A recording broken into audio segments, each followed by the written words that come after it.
The sapphire ring felt cold against Cordelia Ashworth's trembling fingers as Alexander Blackwood, Duke of Ravenshollow, slipped it onto her hand beneath the moonlit garden arbor.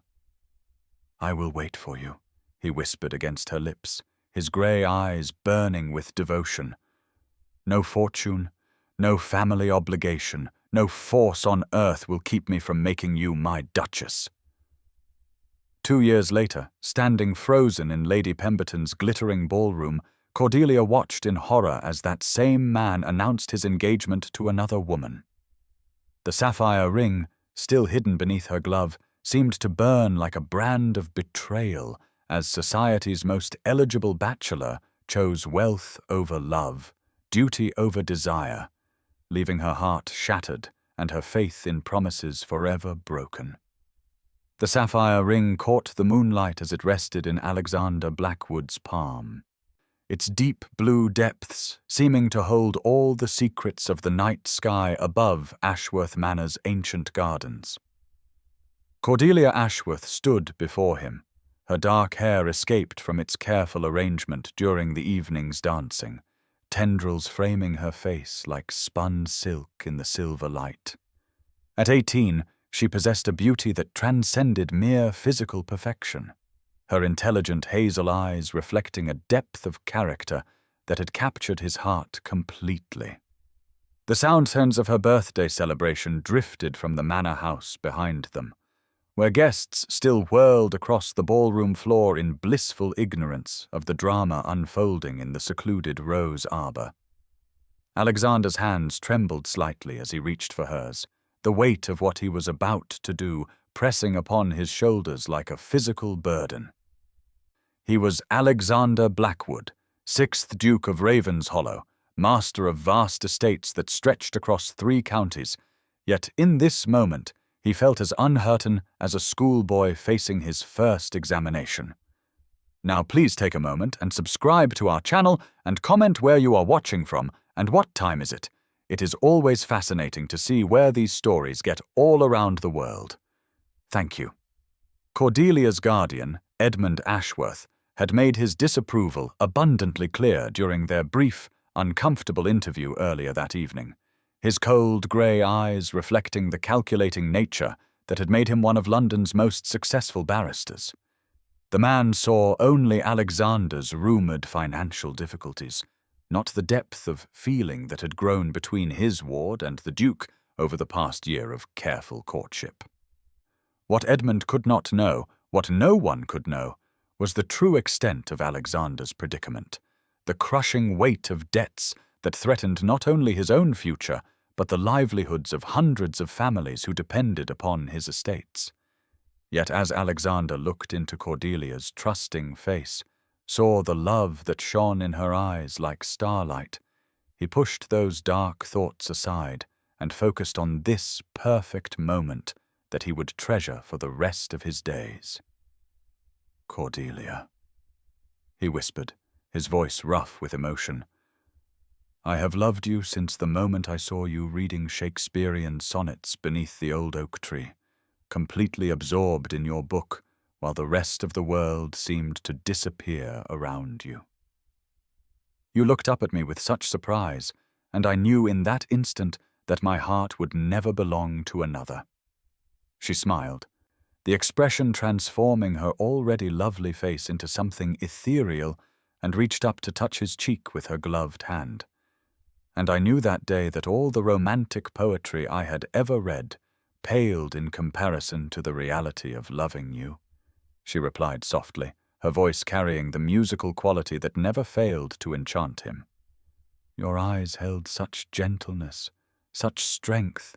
that I felt as though I could trust you with my very soul." He captured her hand and pressed it to his lips, tasting the saltiness of her skin through the thin silk of her gloves. "Cordelia, my darling, I know your uncle disapproves of our attachment, and I cannot blame him for his concern. A man in my position should be able to offer immediate security, a settled future without question or doubt. But I swear to you, on my honor as a gentleman and my love as a man,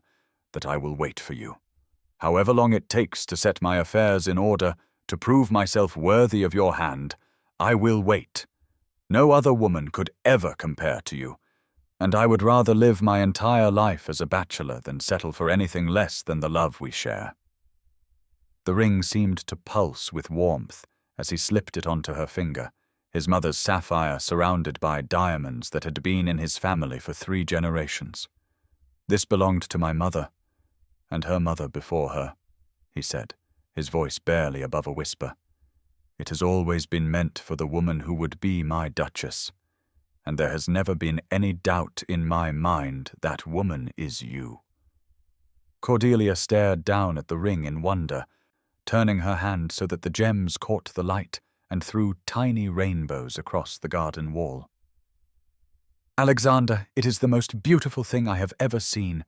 but surely your uncle will object if he discovers you have given me such a valuable token."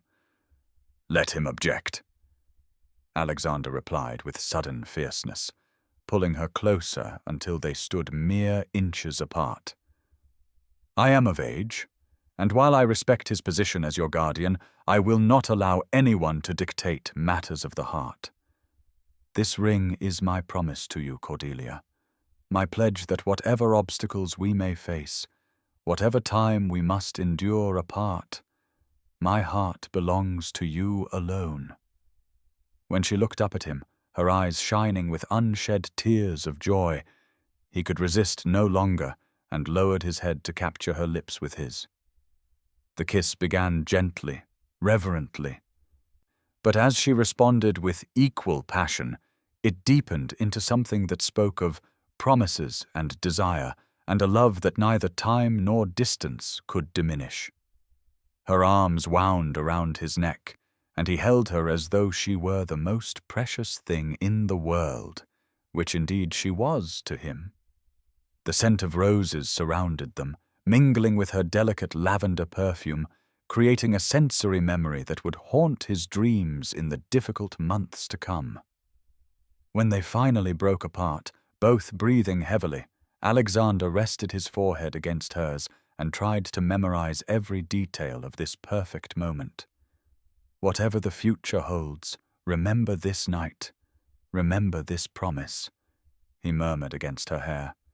"You are my heart, Cordelia Ashworth, and nothing will ever change that." As they stood wrapped in each other's arms beneath the ancient arbor, where generations of lovers had pledged their devotion,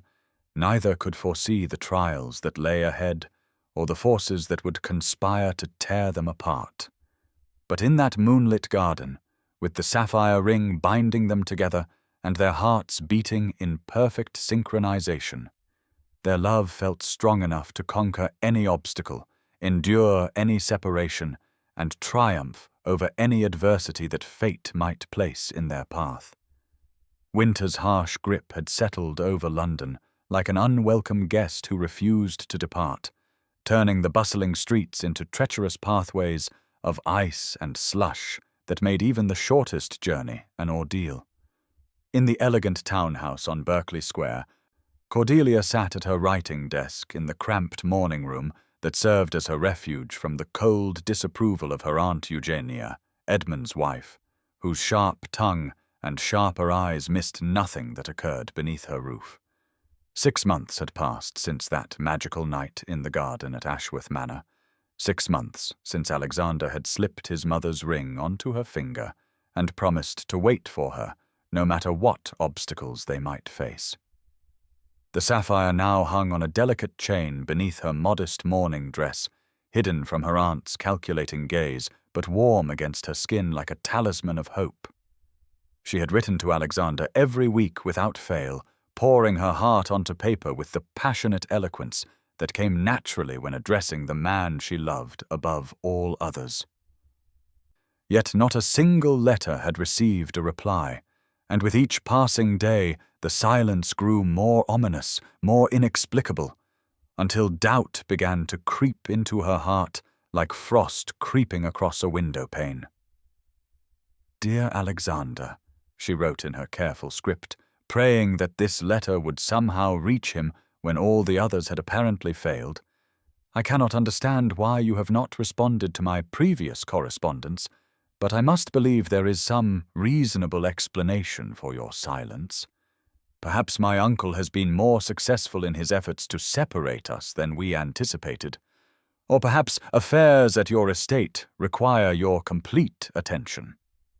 Whatever the reason, please know that my feelings remain unchanged, that I count the days until we can be together again, and that I wear your ring close to my heart as a reminder of the promises we made beneath the stars. The pen trembled in her hand as she continued, fighting back tears that threatened to betray the composure she struggled to maintain in this house, where every emotion was scrutinized and catalogued for future use against her. Meanwhile, in his study at Ravenshollow Castle, Alexander sat hunched over his ledgers like a condemned man reviewing the charges against him, the columns of figures blurring before his eyes as the magnitude of his financial catastrophe became increasingly clear. His estate manager, the reliable and unflappable Higgins, who had served the family for 30 years, stood beside the massive oak desk with the sort of expression typically reserved for funeral preparations. "Your Grace," Higgins said carefully. His weathered hands clasped behind his back. "I fear the situation has deteriorated beyond what we initially calculated. The creditors are demanding immediate payment of the outstanding loans, and without substantial capital injection within the next 3 months, we will be forced to begin selling off portions of the estate to satisfy our obligations. The tenant farmers, sir, they depend upon us for their very survival, and if we cannot maintain the properties, hundreds of families will face destitution." Alexander's head fell into his hands as the full weight of his inheritance pressed down upon him with crushing force. His father had been a brilliant man in many ways, but financial management had never been among his strengths, and the previous duke had borrowed heavily against future harvests that had failed due to successive years of poor weather and economic uncertainty. Now the sins of the father threatened to destroy not only the son but countless innocent people who had done nothing more than place their trust in the Blackwood name. "How much time do we have?" he asked without looking up, his voice barely audible in the vast room lined with portraits of his ancestors, who seemed to stare down at him with accusatory eyes. "A fortnight at most, before they begin legal proceedings," Higgins replied with evident reluctance. "There is, however, one possibility that Mr. Pemberton mentioned during his last visit. His daughter, Miss Seraphina Pemberton, is of marriageable age and possesses a dowry that would more than cover our immediate debts. Mr. Pemberton has indicated that he would be amenable to a union between your families, and indeed he suggested that such an arrangement might benefit both parties considerably." The words hit Alexander like physical blows, each syllable a nail in the coffin of his dreams and hopes for the future. Seraphina Pemberton was undeniably beautiful in the classical sense, with golden hair and blue eyes that had made her the toast of several London seasons, but she was also cold and calculating in ways that reminded him uncomfortably of a porcelain doll, lovely to look upon but utterly lacking in warmth or genuine feeling. More importantly, she was not Cordelia, would never be Cordelia, could never inspire in him the depth of love and devotion that had transformed his entire understanding of what marriage could be. Yet as he sat in his study surrounded by the evidence of his family's financial ruin, Alexander began to comprehend the true impossibility of his situation. To marry Cordelia would mean condemning her to a life of genteel poverty as his estates crumbled around them, forcing her to watch as families who had served his family for generations were turned out of their homes because of his inability to provide for them. To marry Seraphina Pemberton would mean betraying the most sacred promise he had ever made, breaking the heart of the woman he loved more than his own life, but it would also mean preserving the livelihoods of hundreds of innocent people who had committed no sin other than trusting in his ability to protect them. As snow began to fall outside his window, each flake like a tear shed by heaven itself, Alexander realized that honor sometimes demanded the ultimate sacrifice, and that loving someone truly might mean letting them go, even if it destroyed him in the process. The crystal chandeliers of Lady Pemberton's ballroom cast their brilliant light across the assembled cream of London society, each faceted jewel throwing rainbow patterns across silk gowns and polished dancing slippers as the evening's festivities reached their peak. Cordelia stood near the edge of the dance floor, her modest lavender silk gown a stark contrast to the magnificent displays of wealth and fashion that surrounded her. Yet she carried herself with the quiet dignity that had become her trademark during these torturous months in London under her aunt's cold supervision. The sapphire ring lay hidden beneath her gloves, its weight both a comfort and a torment as she maintained the pleasant expression that society demanded while her heart slowly withered from Alexander's inexplicable silence. She had attended this particular gathering with reluctance, knowing that Lady Pemberton's entertainments were always grand affairs where the most significant announcements of the season were made, but her aunt had insisted with the sort of steely determination that brooked no argument. The evening had proceeded much as expected, with the usual parade of eligible bachelors seeking dance partners and ambitious mothers positioning their daughters for advantageous matches, until Lady Pemberton herself took to the small dais at one end of the ballroom and raised her jeweled hand for silence. "Distinguished guests," Lady Pemberton announced in her carefully cultivated voice that carried the authority of one who had ruled London society for nearly 3 decades. "I have the honor to share with you the most delightful news that has blessed our family." Her smile was triumphant as she gestured toward the edge of the crowd where a magnificent figure emerged, tall and devastatingly handsome in his perfectly tailored evening clothes, his dark hair gleaming in the candlelight as he moved with the unconscious grace that had always marked him as different from ordinary men. "It is my great pleasure to announce the engagement of my beloved daughter, Miss Seraphina Pemberton, to His Grace, Alexander Blackwood, the Duke of Ravenshollow." The words struck Cordelia like physical blows, each syllable driving deeper into her heart until she felt as though she might collapse from the sheer impossibility of what she was hearing. Around her, the ballroom erupted into polite applause and excited murmurs as society processed this unexpected but undeniably brilliant match. Yet she remained frozen in place, watching in growing horror as Alexander stepped forward to accept the congratulations of the assembled guests. He looked magnificent and terrible, his face a mask of controlled composure that revealed nothing of his inner thoughts. Yet for one devastating moment, their eyes met across the crowded room, and she saw the raw anguish that he fought to conceal. Beside him stood Seraphina Pemberton, a vision in ice-blue silk that perfectly complemented her golden hair and porcelain complexion, her smile radiating satisfaction as she acknowledged the praise and envy of her peers. There was something calculating in those perfect blue eyes as they swept the crowd, and when they found Cordelia standing like a statue amid the swirling celebration, Seraphina's smile deepened with unmistakable malice. This was no coincidence, no sudden decision made in the heat of passion or the urgency of practical necessity, but a carefully orchestrated revelation designed to cause maximum pain and humiliation. The beautiful Miss Pemberton had known exactly who would be present tonight, had planned this moment with the precision of a military campaign,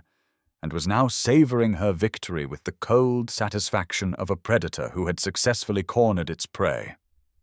Cordelia forced herself to breathe, to maintain the serene expression that had become second nature during her months of social exile, even as her world crumbled around her with each passing second.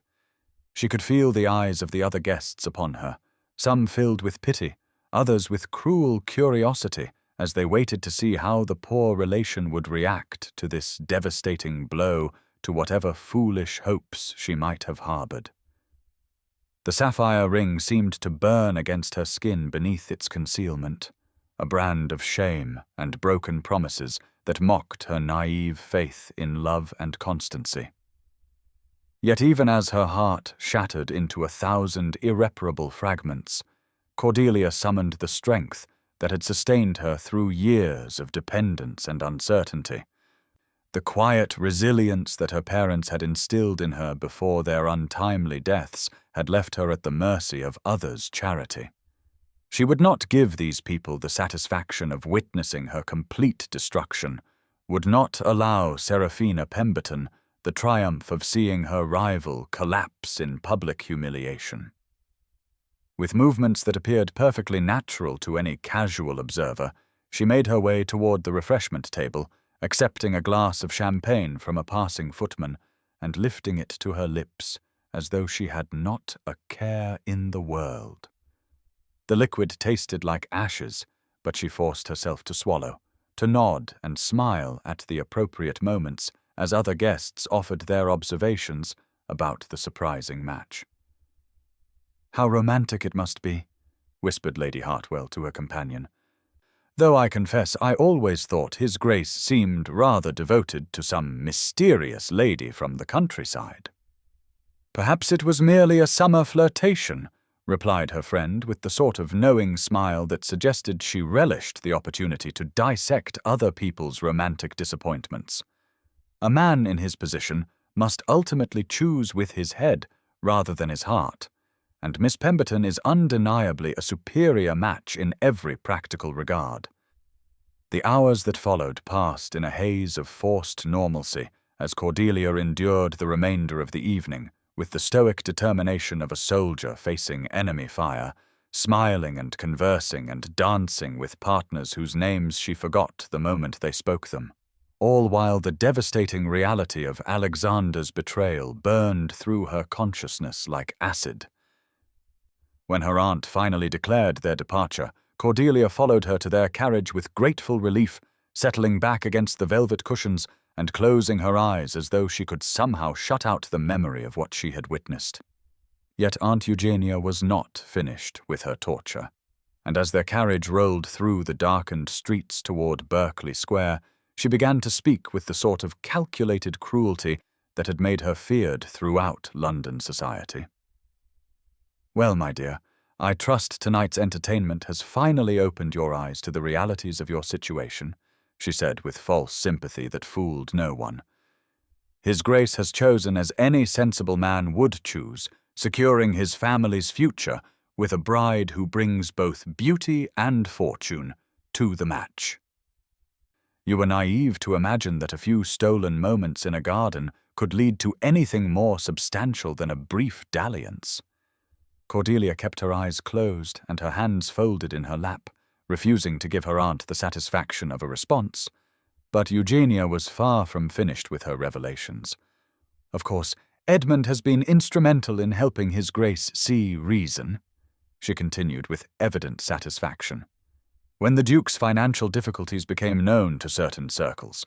your uncle took it upon himself to ensure that no inappropriate correspondence reached you that might have complicated matters unnecessarily. A gentleman in such circumstances needs to make practical decisions without the distraction of sentimental attachments that serve no useful purpose." The truth hit Cordelia with the force of a physical blow, and her eyes flew open as she stared at her aunt in growing comprehension. Edmund had intercepted her letters, had deliberately prevented any communication between herself and Alexander, had orchestrated this entire separation with the cold precision that had made him so successful in legal matters. Every week she had poured her heart onto paper. Every day she had waited for some word that would explain his silence, and all the while her own guardian had been systematically destroying any chance of reconciliation or understanding.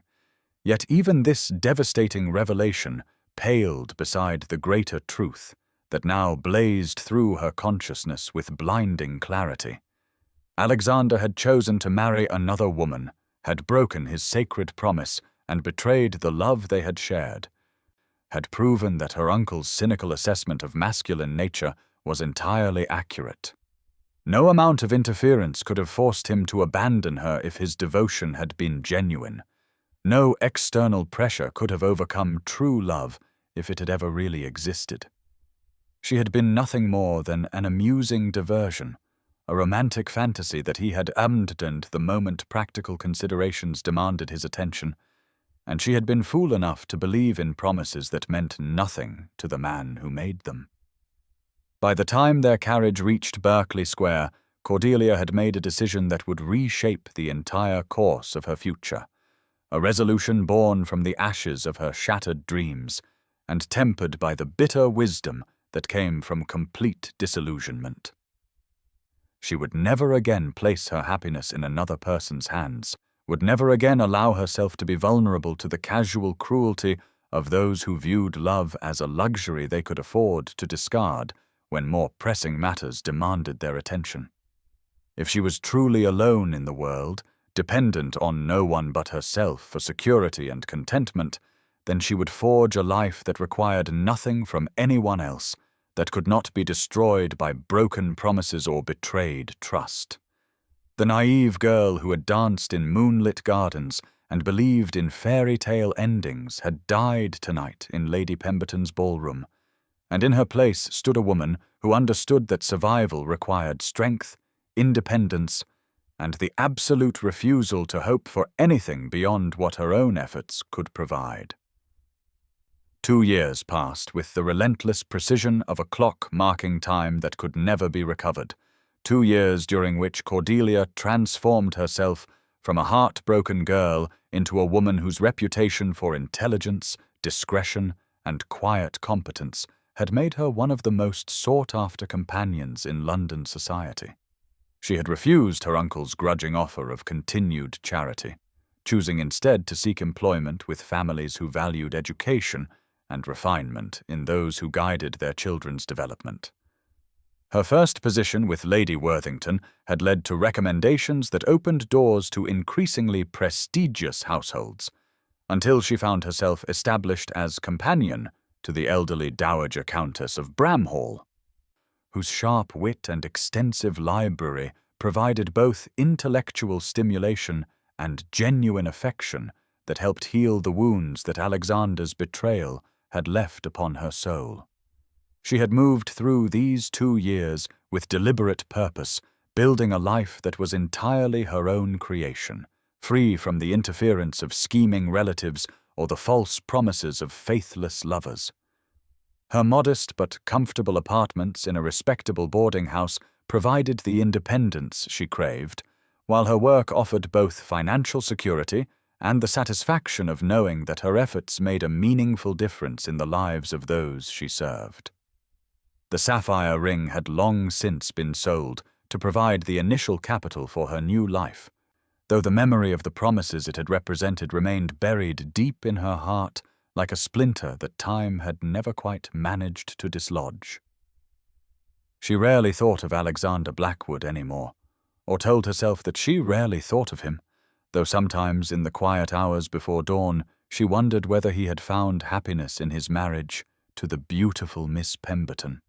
whether he ever remembered the girl who had loved him with such foolish devotion, whether the practical considerations that had driven his choice had proven sufficient to sustain him through the years of compromise and calculation that such unions required. Meanwhile, at Ravenshollow Castle, Alexander moved through his days like a man serving a life sentence for crimes he could neither deny nor fully explain, managing his estates with competent efficiency, while his marriage to Seraphina provided all the financial security and social advancement that their respective families had desired. She was everything that a duke's wife should be, beautiful and accomplished, and perfectly versed in the intricate demands of their elevated position, yet their relationship remained as cold and formal as a business partnership designed to maximize mutual benefit while minimizing emotional risk. They maintained separate bedchambers and separate interests, coming together only when social obligations demanded a united front, and Alexander often wondered whether this hollow existence was the price that all men of his station paid for the privilege of preserving their ancestral responsibilities. In his private study, hidden in a locked drawer that Seraphina never troubled to examine, he kept the few letters from Cordelia that had somehow escaped Edmund's interference, along with a small portrait that he had commissioned during those golden weeks when their love had seemed capable of conquering any obstacle. Sometimes, in the darkest hours of sleepless nights, he would read her words again and remember what it felt like to be loved completely and without reservation, to believe that two hearts could beat in perfect harmony despite the chaos and calculation that surrounded them. Yet such indulgences were dangerous luxuries that he could rarely afford, and he had learned to bury his regrets beneath layers of duty and resignation that protected him from the constant ache of what might have been. It was therefore with considerable surprise that both Alexander and Cordelia received invitations to a house party at Thornfield Park, the estate of Lord and Lady Pembroke, whose connections to both families made their inclusion natural enough, while their mutual ignorance of each other's attendance promised an encounter that neither could have anticipated or prepared for adequately. The ancient oaks of Thornfield Park stretched their gnarled branches against the October sky like the arms of elderly dancers frozen in eternal performance, their golden leaves creating a tapestry of warmth that belied the chill in the autumn air as carriages rolled up the circular drive, delivering guests to Lord and Lady Pembroke's celebrated house party. Cordelia sat quietly in the corner of the hired coach, her travelling dress of deep emerald wool, modest yet elegant, her composure carefully maintained as she contemplated the week ahead in the company of people whose world she had once thought to join as an equal rather than as a paid companion to the aging Lady Thornbury. 2 years had wrought remarkable changes in her appearance and bearing, transforming the naive girl who had believed in garden promises into a woman whose quiet confidence spoke of hard-won independence and strength forged in the fires of disappointment and betrayal. Her figure had matured into graceful curves that no amount of modest dressing could entirely conceal, while her face had acquired the sort of refined beauty that came from intelligence and experience rather than mere youth and hope. She had accepted Lady Thornbury's invitation to accompany her to this gathering with mixed feelings, knowing that such events often brought together the very people she had spent 2 years learning to forget, yet unable to resist the opportunity to see how the other half of her former world had fared in the time since she had been cast out of paradise through her own foolish romanticism and others' calculated interference. As their carriage drew to a halt before the imposing facade of Thornfield Park, Cordelia gathered her reticule and prepared to face whatever ghosts might await her in the grand halls and manicured gardens of one of England's most magnificent estates. The butler who greeted their arrival possessed the sort of dignified bearing that came from decades of service to the highest echelons of society, and he directed them toward the main drawing-room where afternoon tea was being served to the assembled guests with all the ceremony that such gatherings demanded. Cordelia followed Lady Thornbury into the elegant chamber, her eyes automatically cataloguing the faces of people she recognized from her brief season in London, while carefully maintaining the pleasant expression that had become second nature during her years as a paid companion. It was then, as she turned to accept a cup of tea from a passing footman, that she saw him standing near the tall windows that overlooked the formal gardens, his tall frame silhouetted against the afternoon light in a way that made her breath catch in her throat, despite all her careful preparation for this possibility.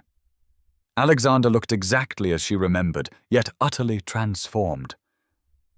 His dark hair, perhaps slightly longer than fashion dictated, his shoulders broader than they had been in his youth, his face marked by lines of experience and perhaps suffering that had not been there during those golden weeks when she had believed their love could overcome any obstacle the world might place in their path. He wore his evening dress with the unconscious elegance that had always distinguished him from other men, yet there was something in his bearing that spoke of weariness, of battles fought and won at costs that might have proven too dear to calculate. Beside him stood his wife, the former Miss Pemberton, now Her Grace the Duchess of Ravenshollow, resplendent in silk and diamonds that proclaimed her status as one of the most envied women in England. Her golden beauty undimmed by 2 years of marriage, and her smile as perfectly calculated as ever as she held court among the other ladies of their circle. The moment Alexander's eyes found Cordelia across the crowded room, the carefully controlled mask he had perfected during these years of public performance slipped just enough to reveal the shock and something deeper, more complex, that flashed through his dark gaze before he mastered himself once again. For an instant that seemed to stretch into eternity, they simply stared at one another across the space that separated them. Two people who had once shared dreams and promises and passion beyond description, now divided by circumstances that had proven stronger than love, and choices that could never be undone, regardless of regret or longing. The moment shattered when Seraphina followed her husband's gaze, and her own eyes narrowed with immediate recognition and calculation, her beautiful face hardening into lines of displeasure as she realized that her comfortable world was about to be disrupted by the presence of the one woman who had ever possessed Alexander's heart completely and without reservation. "My dear Duchess," Lady Thornbury was saying as she approached their small group with Cordelia in tow, "how lovely you look this afternoon. And Your Grace, I trust you remember my companion, Miss Ashworth, whom I believe you encountered during your engagement season some years ago." The introduction was performed with the sort of casual social grace that revealed nothing of the emotional earthquake occurring beneath the polite surface. Yet Alexander's slight bow and murmured acknowledgement carried undertones that only Cordelia could interpret, while her own curtsy and cool response gave no hint of the turmoil raging in her breast as she found herself face to face with the man who had shattered her faith in love and constancy. "I trust you have been well, Miss Ashworth," Alexander said, his voice carefully modulated to reveal nothing inappropriate, while his eyes searched her face with an intensity that made her pulse quicken, despite all her efforts to remain unmoved by his presence. "Indeed, Your Grace, I have found great satisfaction in my current situation,"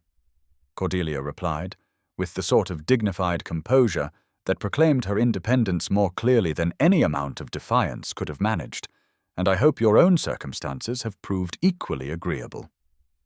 The conversation continued along these painfully proper lines for several more minutes, each word chosen with exquisite care to convey nothing that might be construed as improper, while dancing around the enormous emotional chasm that yawned between them like a wound that had never properly healed. During the days that followed, Cordelia moved through the elaborate social rituals of the house party with the grace and competence that had made her such a valued companion. Yet she found herself constantly aware of Alexander's presence in ways that both frustrated and disturbed her, carefully constructed equanimity. He seemed to appear wherever she walked in the gardens, lingered near whatever drawing room she occupied with Lady Thornbury, and managed to position himself within hearing distance whenever she engaged in conversation with other guests, though he made no overt attempt to approach her privately or force unwelcome encounters upon her notice. It was through these overheard conversations that she began to piece together fragments of information that cast her own experiences in an entirely different light, whispered comments about the Duke's financial difficulties during his engagement period,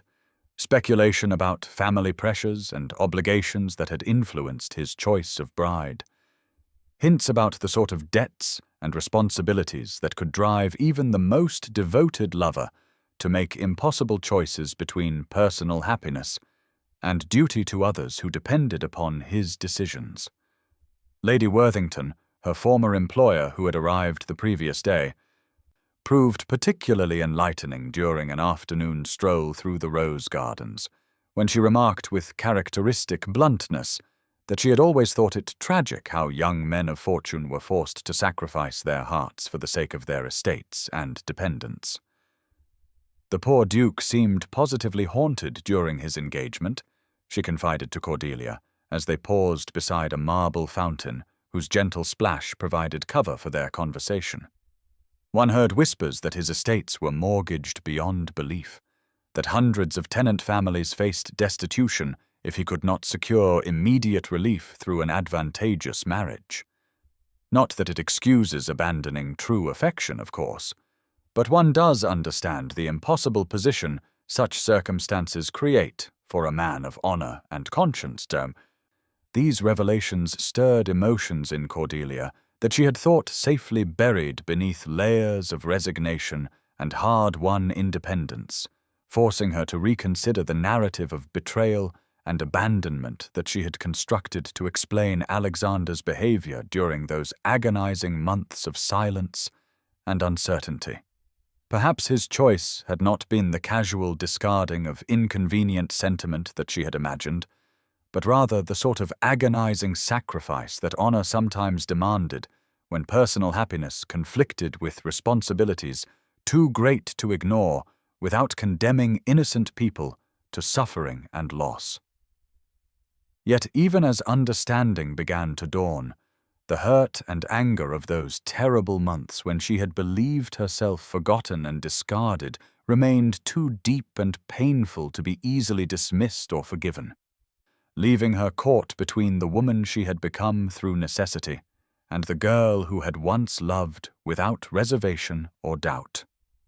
It was during the third evening of the house party, as guests gathered in the music room for an impromptu concert, that Seraphina made her move with the calculating precision that had always characterized her approach to potential threats to her position and security.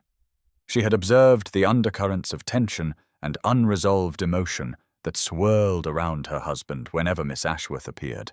and she had decided that decisive action was required to eliminate this disruption to her carefully ordered existence. Rising from her place beside the pianoforte, where a young lady was rendering a particularly challenging piece by Mozart, Seraphina moved with deliberate grace to where Cordelia sat with Lady Thornbury near the back of the room, her smile radiating the sort of false warmth that fooled no one who possessed even minimal powers of observation. "Miss Ashworth," she said in a voice that carried clearly through the chamber, despite the ongoing musical performance, "what a delightful surprise to encounter you again after all this time.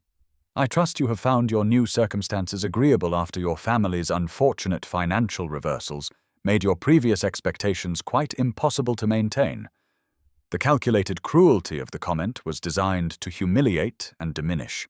to remind everyone present of Cordelia's reduced circumstances, while positioning Seraphina herself as the victor in whatever competition she imagined had existed between them. Yet the attack backfired spectacularly when Lady Thornbury rose to her full, admittedly modest height and fixed the Duchess with a stare that could have frozen champagne in July. "My dear Duchess," she replied in a voice that dripped with aristocratic disdain, "I fear your information is somewhat outdated. Miss Ashworth's circumstances are entirely comfortable, and her position in my household reflects her exceptional qualifications rather than any sort of charitable accommodation. Indeed, I consider myself fortunate to have secured the services of someone whose intelligence and discretion are so highly valued throughout London society." The rebuke was delivered with such icy precision that several nearby guests turned to witness the exchange, and Seraphina found herself in the uncomfortable position of having revealed her own petty motivations while accomplishing nothing except to demonstrate her lack of breeding and consideration for others. The storm that swept across the countryside on the fourth evening of the house party arrived with the sort of dramatic intensity that poets might have invented to serve as backdrop for momentous encounters and revelations that could not be delayed or avoided any longer. Cordelia had sought refuge in Lord Pembroke's extensive library, hoping to find solitude among the leather-bound volumes that lined the walls from floor to ceiling, in a testament to generations of scholarly interests and literary appreciation. The room was her favorite retreat during these difficult days. offering both intellectual stimulation and emotional sanctuary from the constant tension of navigating social situations where every word carried multiple meanings and every glance held potential for misinterpretation or painful recognition. She was absorbed in a particularly engaging treatise on botanical illustrations, when the first rumbles of thunder announced the approaching tempest, followed shortly by rain that began as gentle pattering against the tall windows and quickly escalated into the sort of downpour that made travel impossible and trapped everyone within whatever shelter they had managed to find. It was then that Alexander appeared in the library doorway. His hair slightly disheveled from his hasty retreat from the gardens where he had been walking in an attempt to escape the suffocating atmosphere of forced sociability that characterized these gatherings, his eyes holding the sort of desperate determination that suggested he had finally reached the limits of his endurance for polite pretense and meaningless conversation. "Cordelia," he said simply, his voice rough with emotions too long suppressed, "we must talk." The inevitability of this moment had been building since her arrival at Thornfield Park, yet now that it had arrived, she found herself torn between the desire to hear his explanations and the fear that understanding might prove more painful than ignorance had been. "Please," she replied quietly, setting aside her book and rising to face him with as much dignity as she could summon. "I think enough has been said between us already, and nothing can be gained by rehashing circumstances that are long past changing. You believe I abandoned you callously, that I broke my promise for reasons of convenience or ambition?" he said, moving closer despite her obvious reluctance to engage in this conversation. "You think that I chose wealth and position over the love we shared, that I discarded you like an inconvenient obligation when better prospects presented themselves. But you are wrong, Cordelia, so utterly wrong that it breaks my heart to know you have carried that burden of betrayal all these years when the truth is far more complex and infinitely more painful." The sincerity in his voice was unmistakable, and despite all her careful defenses, she found herself listening as he continued with words that seemed to pour from his soul like water from a broken dam. "When I promised to wait for you, I meant every word with every fiber of my being. But I did not know then the true extent of my family's debts, or the number of people whose livelihoods depended upon decisions I would be forced to make. 500 tenant farmers and their families, Cordelia, people who had served my family faithfully for generations, faced starvation and homelessness if I could not secure immediate financial relief. To marry you would have meant condemning all of them to suffer for my happiness, while marriage to Seraphina provided not only the dowry needed to preserve their homes and employment, but also the political connections necessary to rebuild what my father's poor judgment had nearly destroyed. I had to choose between my heart and my honor, between personal joy and duty to those who trusted me to protect them. And I chose duty, though it nearly destroyed me to do so." His words hit her with the force of physical blows, each revelation adding another layer to her understanding of the impossible situation he had faced. Yet the hurt of those terrible months when she had believed herself abandoned remained too deep to be easily healed by explanations, however sincere they might be. "And what of my letters?" she asked, her voice barely above a whisper. "What of the promises you made me to communicate, to explain, to trust me with the truth instead of leaving me to wonder and hope and eventually despair?" "What letters?" he replied with such obvious confusion that her heart began to race with new possibilities and terrible suspicions. "I received nothing from you after I left Hampshire. Nothing that might have made this unbearable choice slightly more bearable by allowing me to explain my circumstances and beg your forgiveness for what I was about to do. The days following the library revelation moved with the inexorable weight of fate itself, each sunrise bringing new opportunities for stolen glances and whispered conversations that both Alexander and Cordelia knew they should avoid, yet found themselves powerless to resist, like moths drawn to a flame that promised beauty even as it threatened destruction. The knowledge of Edmund's treachery and the true circumstances surrounding Alexander's marriage had shifted the very foundation of Cordelia's understanding, transforming her carefully constructed narrative of betrayal into something far more complex and morally ambiguous that left her struggling to reconcile her newfound sympathy with the bitter lessons of independence she had learned during 2 years of deliberate isolation from such dangerous emotions. She found herself watching Alexander with new eyes during the various entertainments that filled their days, seeing not the callous fortune hunter she had imagined him to be, but rather a man carrying the weight of impossible choices and their inevitable consequences, his every gesture shadowed by the sort of profound sadness that came from sacrificing personal happiness for the welfare of others who could never fully understand the price he had paid on their behalf. Yet even as understanding blossomed between them like flowers after a long winter, the reality of his marriage to Seraphina remained an insurmountable barrier that made their growing emotional intimacy both more precious and more dangerous with each passing hour. During morning walks through the estate's magnificent gardens, they would find themselves naturally gravitating toward one another, despite their best intentions to maintain proper distance. Their conversations flowing with the sort of easy familiarity that spoke of deep connection and shared understanding,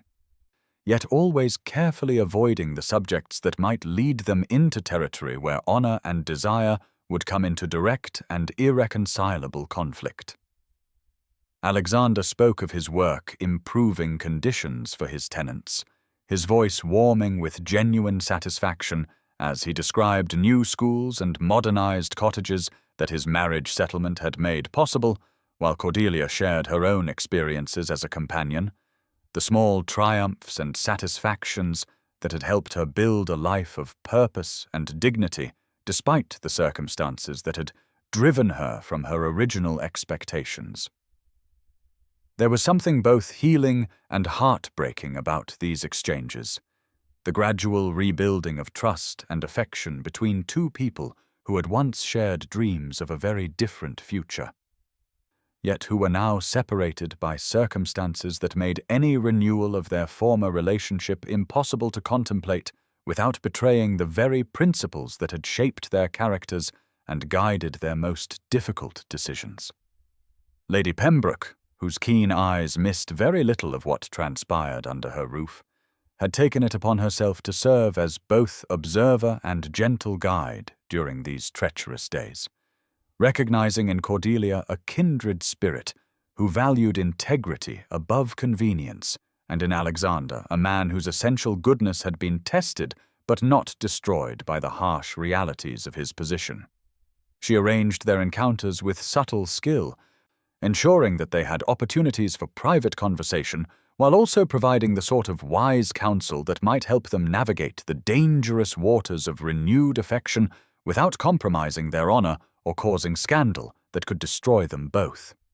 "My dear child," she said to Cordelia one afternoon as they sat in her private sitting room overlooking the rose garden where Alexander could be seen walking with obvious restlessness,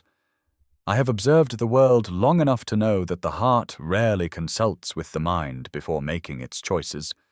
Yet I have also learned that true happiness cannot be built upon the foundation of others' pain, no matter how justified our own feelings might seem." She spoke with the authority of someone who had herself faced similar trials,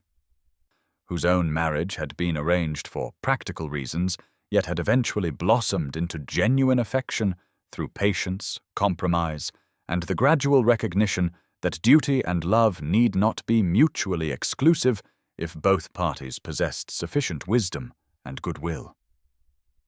"The greatest test of our character," Lady Pembroke continued, "comes not when we face obvious choices between right and wrong, but when we must choose between competing claims upon our loyalty, between personal happiness and the welfare of others who trust us to consider their needs alongside our own. Yet even as these wise words resonated in Cordelia's mind, she found herself increasingly drawn into moments of dangerous intimacy with Alexander that tested her resolve and challenged every principle she had used to rebuild her life after their separation. The crisis that had been building beneath the surface of polite social interaction finally erupted on the 7th evening of the house party, when the combination of autumn rain and forced proximity created conditions that neither Alexander nor Cordelia possessed sufficient willpower to resist without outside intervention. They had been in the conservatory, examining Lady Pembroke's prized collection of exotic orchids while discussing the botanical illustrations that had first brought them together in the Ravenshollow library years earlier, their conversation gradually shifting from scholarly observations to more personal reflections about the dreams and disappointments that had shaped their separate journeys during the years of their separation. The enclosed space filled with tropical warmth and the intoxicating perfume of rare blooms created an atmosphere of intimacy that made the outside world seem very far away, while the gentle patter of rain against the glass walls provided the sort of romantic backdrop that poets might have designed to encourage lovers to forget all considerations beyond their immediate desire to reclaim what they had lost. Alexander stood very close to her as she bent to examine a particularly exquisite specimen, close enough that she could feel the warmth radiating from his body and catch the familiar scent of his cologne that brought back vivid memories of those stolen moments in summer gardens when their love had seemed capable of conquering any obstacle the world might place in their path. When she straightened and turned to face him, she found herself trapped between his tall frame and the wooden display table, her breath catching as she realized that the careful distance they had maintained was no longer possible to preserve. "Cordelia," he whispered, his voice rough with longing suppressed too long. "I know I have no right to speak of what still burns in my heart, yet I cannot continue this pretense that you mean nothing to me, that seeing you again has not awakened everything I thought I had successfully buried beneath layers of duty and resignation." His hand rose to cup her cheek with the sort of reverent tenderness that spoke of love too deep to be destroyed by time or circumstance, and for a moment that seemed to stretch into infinity, she allowed herself to lean into his touch, to close her eyes and remember what it felt like to be cherished completely and without reservation. The kiss that followed was inevitable as sunrise, yet it carried within it all the desperate passion of two souls who had been separated by forces beyond their control, and who now found themselves offered one precious moment of reunion before honor demanded that they step back from the precipice that yawned before them. Yet even as her body responded to his embrace with an intensity that frightened her, Cordelia's mind remained clear enough to recognize the destruction that would follow if they allowed passion to overcome the principles that had sustained them both through years of loneliness and sacrifice. "Alexander," she whispered against his lips, stepping back with every ounce of strength she possessed, "we cannot do this. Not while you are married, not while such actions would make us the sort of people who place their own desires above all other considerations. I will not be the woman who destroys a marriage, regardless of whether that marriage was chosen for love or duty. And I will not ask you to become a man who breaks sacred vows for the sake of reclaiming what we have lost." Her words carried the weight of absolute conviction, yet they also revealed the depth of her own internal struggle, the battle between desire and integrity that left her trembling with the effort of choosing the harder path, when the easier one promised such immediate relief from years of emotional starvation. Alexander stepped back as though she had struck him, his face a mask of pain and admiration as he recognized both the wisdom of her words and the strength of character that enabled her to speak them even when doing so clearly cost her everything she had ever wanted. "You are right, of course," he said quietly, his voice heavy with resignation and something that might have been relief. "You are everything I remembered and more. Everything I have missed during these terrible years. Yet you are also far too good to compromise your principles for my sake, just as I must be strong enough to honor my commitments even when they feel like chains that bind me to a life I never wanted." They stood facing each other in the perfumed air of the conservatory, two people who loved each other with a depth and constancy that few couples ever experienced, yet who were mature enough to recognize that love alone was not sufficient justification for actions that would destroy innocent people and betray the very values that had made them worthy of such devotion in the first place. It was then that Serafina chose to make her entrance, her timing so perfectly calculated that it seemed almost supernatural in its precision, her beautiful face composed in lines of wounded dignity that would have been convincing to anyone who had not observed her carefully orchestrated manipulations during the preceding days. She stood in the doorway of the conservatory like an avenging angel, her silk evening gown rustling with each breath as she surveyed the scene before her with eyes that missed no detail of their obvious emotional turmoil and reluctant separation. "How touching," she said in a voice that carried just the right note of pained surprise to suggest innocence betrayed rather than suspicion confirmed. "To discover my husband renewing his acquaintance with old friends in such an intimate setting while I search for him throughout the house like a wife concerned for his whereabouts." The accusation was subtle enough to avoid direct confrontation, while clear enough to plant seeds of scandal in the minds of anyone who might overhear, yet Cordelia faced it with the sort of quiet dignity that had become her trademark during years of navigating situations where her reputation depended upon her ability to rise above the petty machinations of those who sought to diminish her. "Your Grace," she replied with a slight curtsy that acknowledged rank while refusing to show any sign of guilt or embarrassment. His Grace was kind enough to share his knowledge of botanical illustration techniques, a subject in which I have maintained scholarly interest since my youth. I trust you will forgive us for becoming so absorbed in academic discussion that we failed to notice the lateness of the hour. The response was perfectly crafted to deflect suspicion while providing a plausible explanation for their private meeting. Yet Serafina was far from finished with her campaign to eliminate what she perceived as a threat to her position and security. Indeed, she continued with a smile that never reached her eyes, how fortunate for His Grace to encounter someone who shares his intellectual pursuits, though I confess I had not realized that botanical studies required such close physical proximity or generated such obvious emotional intensity.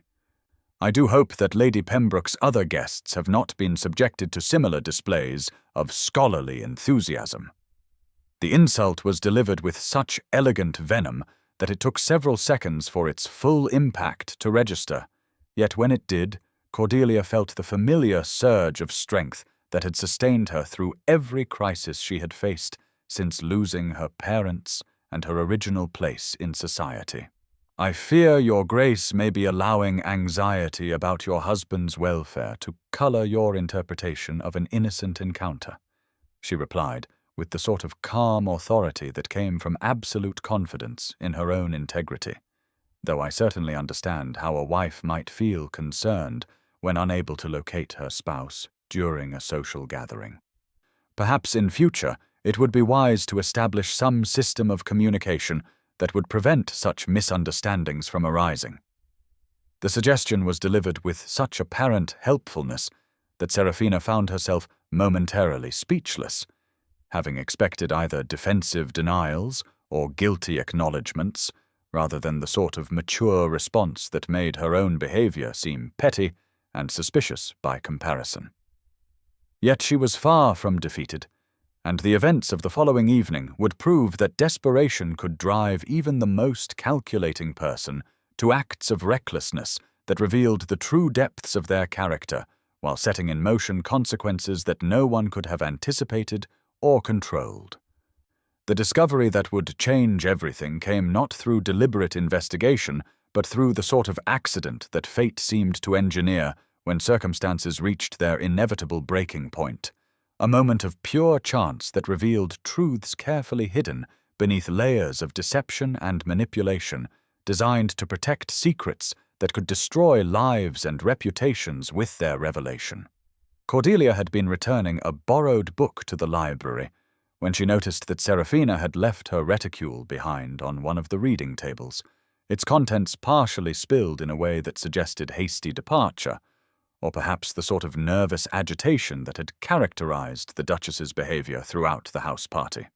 Her first instinct was to gather the scattered items and deliver them discreetly to their owner. Yet, as she began collecting the various feminine articles that had fallen from the elegant beaded bag, her attention was caught by several folded documents bearing official seals and the sort of formal script that suggested legal or financial importance. She had not intended to examine them closely, yet the heading of one particular paper made her pause in recognition, for it bore the name of the Ravenshollow estate agent, whose signature she remembered from documents her father had shown her years earlier when explaining the complexities of large property management. What she read in those stolen moments of horrified fascination was evidence of systematic theft on a scale that staggered her understanding. Carefully forged authorizations for the sale of valuable estate assets, receipts for transactions that diverted funds meant for tenant improvements into private accounts, and detailed records of a deception so elaborate that it must have required months of careful planning and execution. The amounts involved were staggering, representing not merely personal enrichment, but the wholesale looting of resources that Alexander believed were being used to fulfill his promises to the families who depended upon his estate for their livelihoods. Each document told part of a larger story of betrayal that went far beyond mere marital unhappiness, revealing Serafina as someone capable of destroying the very foundations of trust and security that made civilized society possible. As Cordelia read through the damning evidence,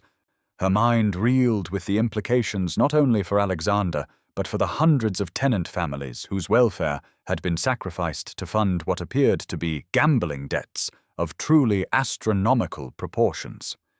The records showed payments to notorious gaming houses and moneylenders, whose reputations were known even to someone of her limited experience with the seamier aspects of London society, suggesting that Serafina's elegant composure masked an addiction that had driven her to increasingly desperate measures to maintain her lifestyle while concealing the true extent of her financial recklessness. Yet even as anger rose in Cordelia's throat at the magnitude of this betrayal, she found herself faced with a moral dilemma that had no easy resolution, for exposing these crimes would certainly destroy Serafina, but might also create a scandal that could ruin Alexander's reputation and destroy his ability to fulfill his obligations to those who depended upon him. She stood frozen in the library, the incriminating documents trembling in her hands as she wrestled with questions that seemed to have no right answers, wondering whether justice demanded exposure regardless of consequences, or whether protecting Alexander's position might serve the greater good, even if it meant allowing Serafina's crimes to continue unpunished. The sound of approaching footsteps forced her to make an immediate decision, and she quickly gathered the papers and tucked them inside her own reticule just as Serafina herself appeared in the doorway. Her beautiful face composed, but her eyes holding the sort of desperate wariness that suggested she suspected exactly what had been discovered in her moment of carelessness. The confrontation that followed was unlike anything Cordelia had ever experienced.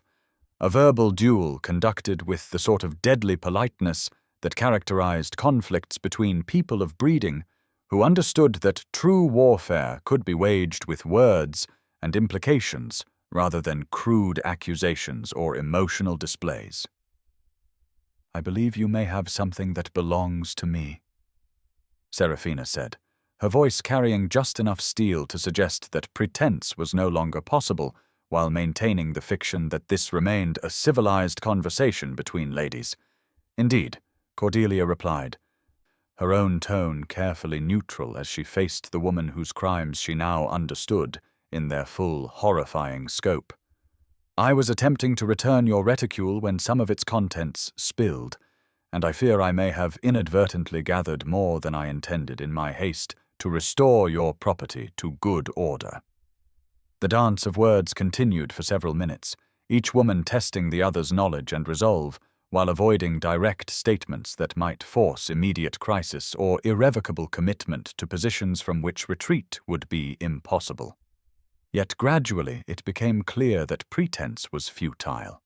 that Cordelia's expression revealed too much understanding for Serafina to maintain her innocence, just as Serafina's increasing desperation made it obvious that the accusations implicit in their exchange were entirely accurate. "Very well," Serafina said at last, abandoning all pretense of dignity as she sank into a nearby chair with the sort of defeated posture that revealed the exhaustion of maintaining deceptions that had grown too complex to sustain any longer. "You have discovered my secret, and now you hold my fate in your hands, though I wonder if you truly understand the full complexity of the situation you have stumbled into so accidentally." She spoke then with the sort of bitter honesty that sometimes emerged when people found themselves with nothing left to lose,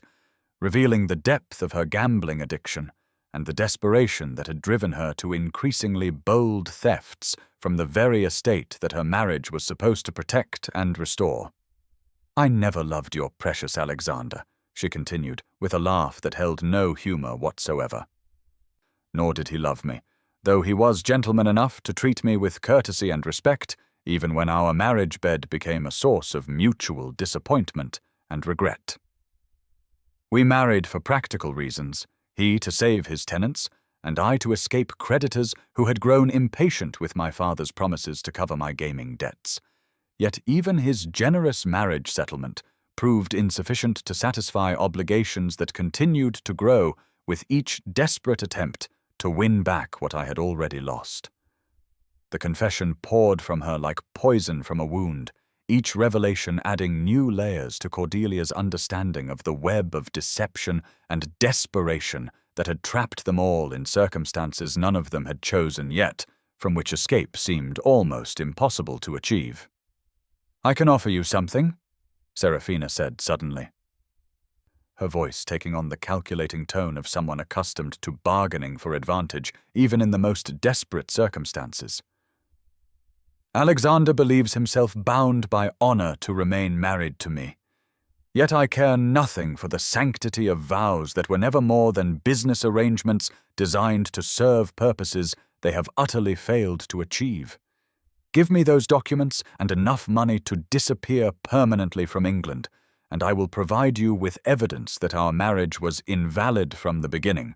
that certain legal requirements were deliberately overlooked in our haste to complete the ceremony before creditors could interfere with the settlement arrangements."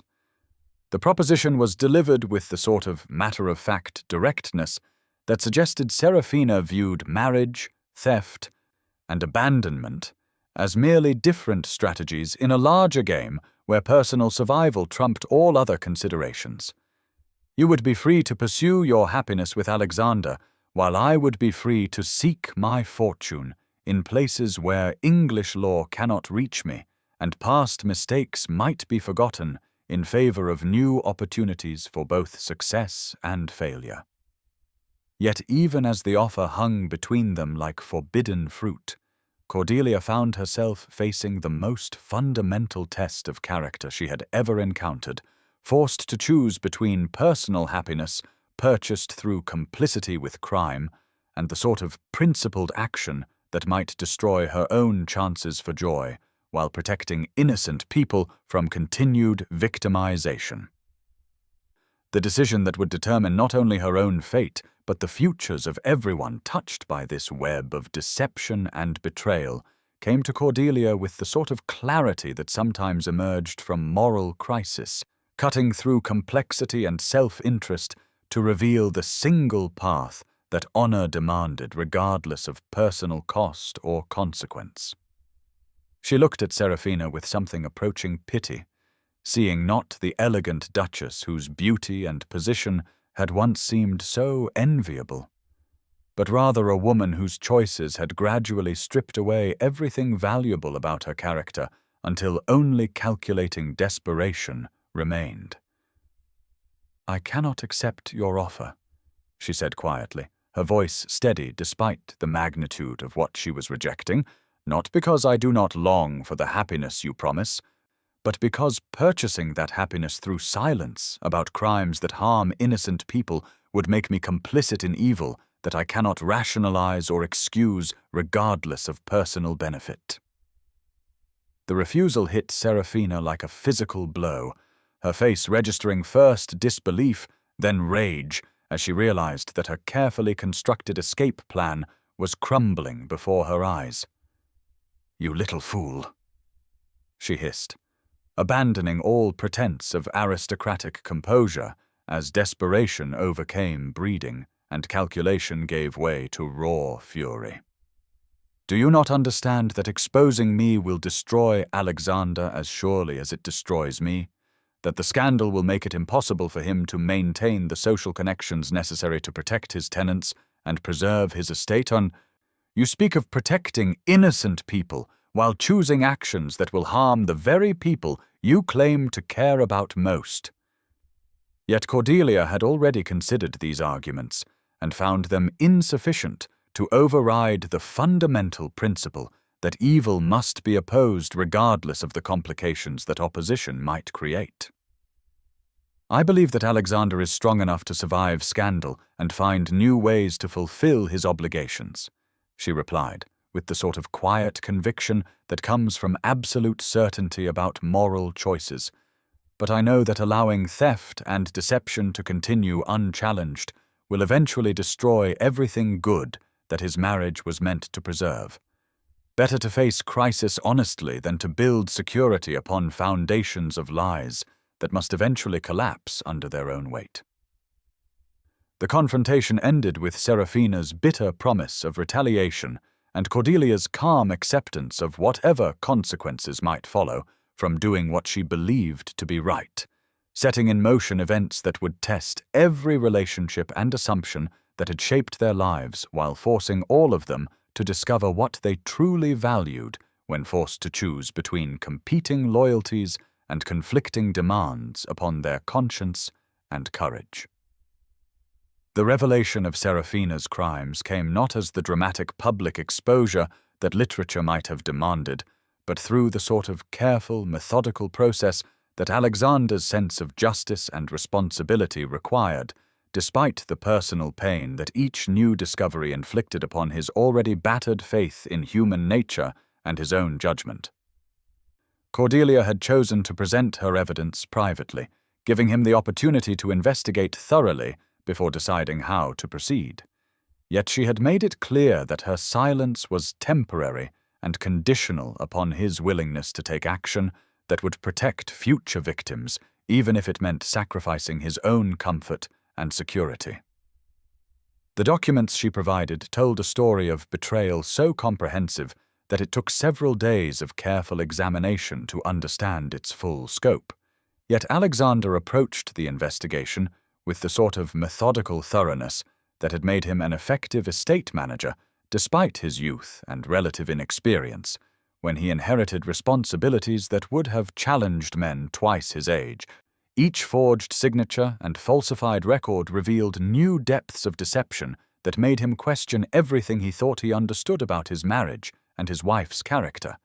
Yet he also found himself overwhelmed by admiration for Cordelia's integrity in exposing crimes that could have been used for personal advantage, yet were instead revealed in service of justice and protection for those too powerless to protect themselves.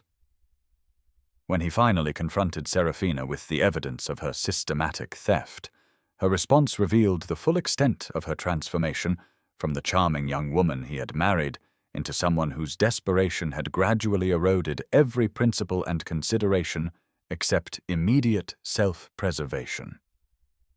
She neither denied nor defended her actions, but instead launched into a litany of justifications and accusations that blamed everyone except herself for circumstances that had driven her to increasingly desperate measures, revealing a complete absence of remorse or understanding about the harm her choices had caused to people who had trusted her to honor the obligations that came with privilege and position. The legal proceedings that followed were as complex as they were painful, requiring delicate negotiations with magistrates and barristers who understood the social implications of prosecuting a duchess,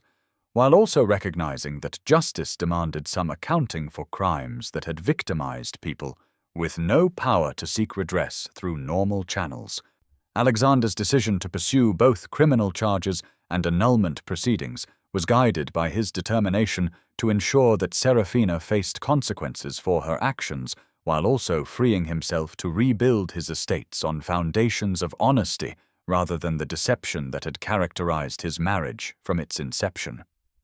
Yet even as legal resolution approached, he found himself facing new challenges that tested his commitment to rebuilding his life according to principles he could respect rather than merely expedience and social convention. Challenges that would determine whether the lessons learned through pain and betrayal could become the foundation for something better than what had been lost through others' manipulation and his own naive faith in the goodness of people whose true characters had been hidden beneath carefully maintained facades of respectability and charm. The months that followed the legal proceedings moved with the measured pace of seasons changing, each day bringing small increments of progress toward resolution, yet also revealing the true cost of scandal and legal battles that consumed both financial resources and social standing with equal ruthlessness. Alexander had withdrawn to Ravenshollow's most remote estate, a modest manor house in Northumberland that offered both practical refuge from London gossip and symbolic return to the simple country life that had shaped his earliest understanding of duty and responsibility before marriage and social obligation had complicated his world with layers of deception and compromise. The work of rebuilding began not with grand gestures or dramatic reforms, but with the patient daily labor of a man determined to restore not only his property but his character, spending long hours in tenant cottages listening to stories of hardship and need that his wife's theft had created, while carefully documenting every missing resource and stolen opportunity that would need to be replaced through honest effort rather than convenient marriage settlements. His hands, once soft with aristocratic privilege, grew calloused from physical labor as he worked alongside his tenants to repair buildings and clear fields, finding in manual work a kind of redemption that no amount of social restoration could have provided.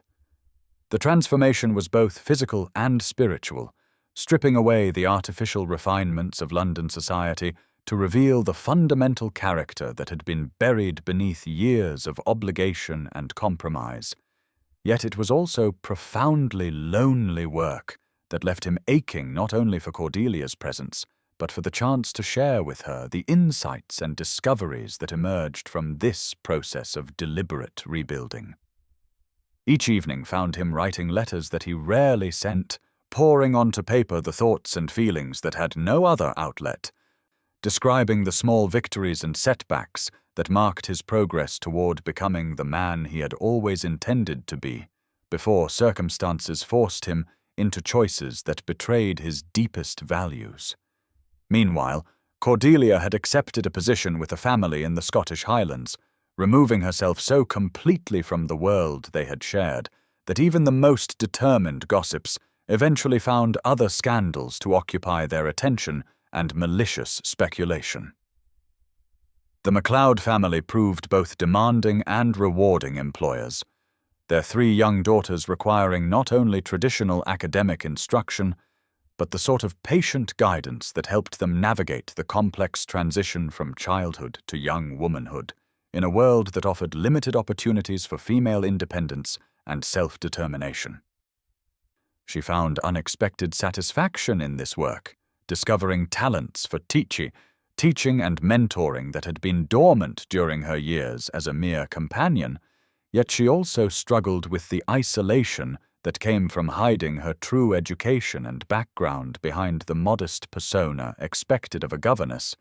in a household that valued discretion above brilliance. The Highland landscape provided both beauty and metaphor for her own internal journey, its wild grandeur serving as daily reminder that strength could emerge from the most challenging circumstances if one possessed sufficient courage to embrace change rather than merely endure it. Her letters to Lady Thornbury, who maintained their correspondence despite the potential social cost, became lifelines to a world beyond the narrow confines of her current existence. Yet she carefully avoided any mention of Alexander or the events that had driven her to this exile, focusing instead on small observations about her students' progress and the unexpected joys of helping young minds discover their own potential for growth and achievement. It was during the long winter evenings, when snow fell steadily outside her small sitting-room window and the MacLeod daughters were safely tucked into their beds after yet another day of lessons and supervised recreation, that Cordelia found herself confronting the fundamental questions about her future that she had been avoiding since fleeing London and its painful associations. Lady Thornbury's letters brought occasional news of Alexander's progress in restoring his estate and reputation. Carefully neutral reports that revealed nothing of his personal feelings, yet suggested that he was finding both purpose and satisfaction in the honest labor of rebuilding what others had destroyed through their greed and deception. These glimpses into his new life stirred emotions that she had thought safely buried beneath layers of practical necessity and determined independence,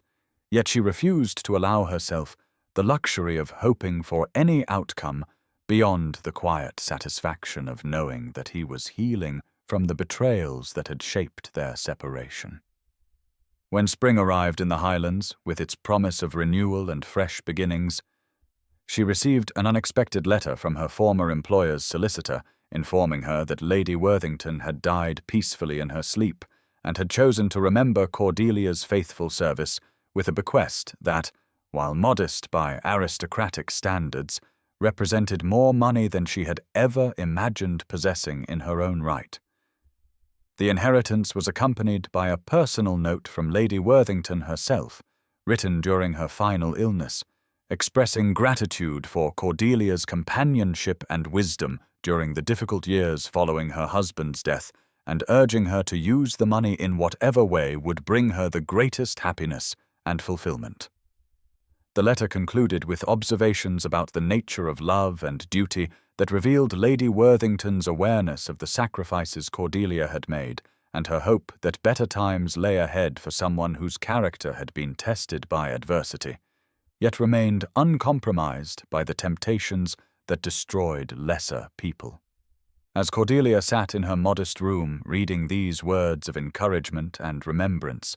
she found herself facing a choice that would determine not only her own future, but potentially Alexander's as well.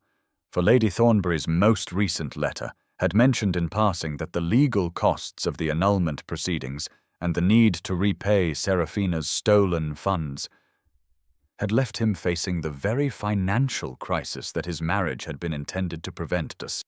The irony was not lost on her that she now possessed the means to help him save his estate and fulfill his obligations to his tenants, yet doing so would require the sort of anonymous generosity that expected no recognition or gratitude in return, a gesture that would prove her love through sacrifice rather than through any hope of personal gain or eventual reunion. The decision to help Alexander came not through dramatic internal struggle,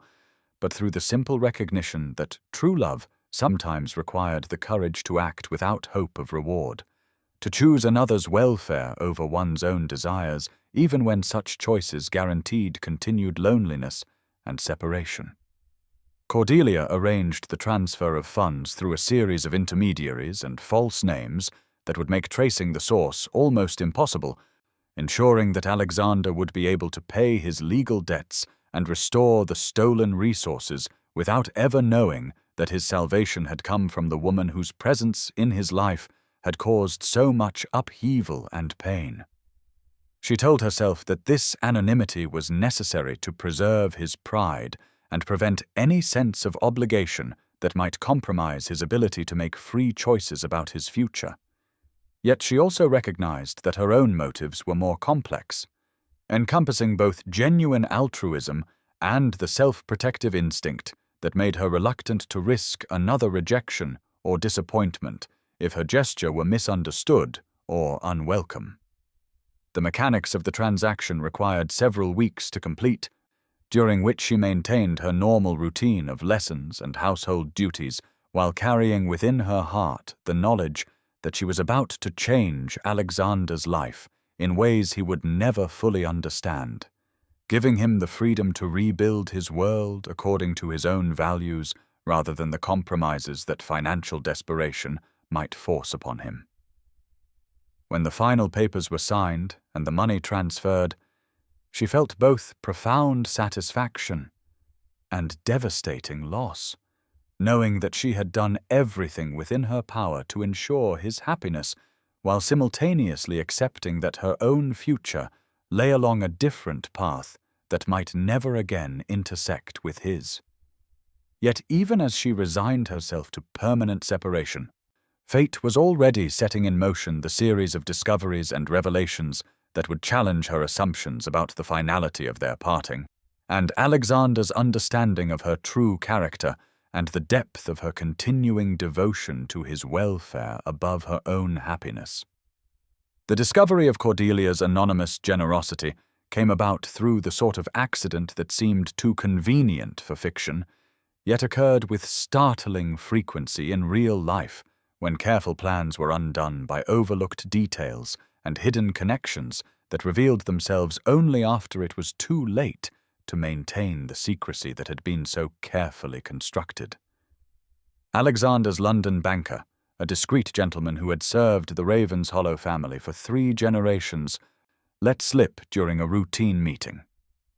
a comment about the unusual nature of the recent transaction that had saved the estate from bankruptcy, mentioning in passing that the funds had come through intermediaries connected to a Scottish law firm that specialized in managing the affairs of governess and companions, seeking to provide anonymous assistance to worthy causes.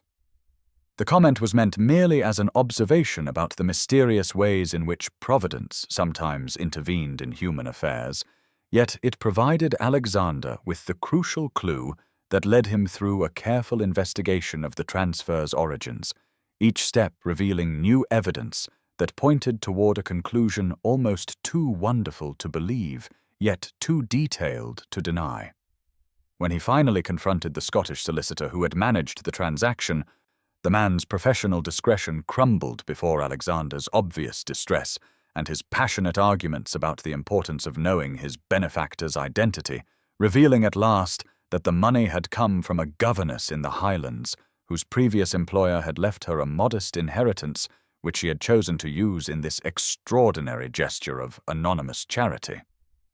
The revelation struck Alexander with the force of a physical blow,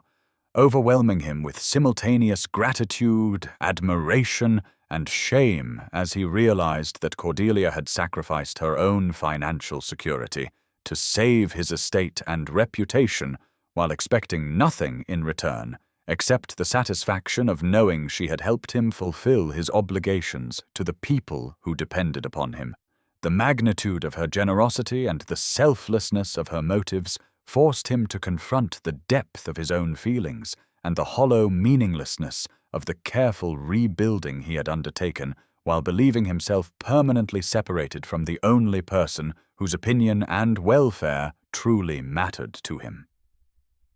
Within hours of learning the truth, he was preparing for the journey to Scotland, abandoning the cautious approaches and gradual progress that had characterized his recent efforts in favor of the sort of immediate, decisive action that love demanded when faced with such overwhelming evidence of devotion and sacrifice. The letters he had written but never sent were hastily gathered and packed along with carefully chosen tokens of his own journey toward redemption. Yet he travelled north with the terrifying knowledge that Cordelia's gesture might represent not an invitation for reunion, but rather a final gift intended to free her from any sense of obligation or connection to his future happiness and success. The journey to Scotland had provided Alexander with ample time to rehearse the words he hoped to speak when he finally found Cordelia. Yet when he stood at last before the modest stone cottage that served as the MacLeod family's governess' quarters, watching her emerge from the kitchen garden with an armful of late autumn vegetables, he discovered that all his careful preparation was utterly inadequate for the reality of seeing her again after months of separation and uncertainty.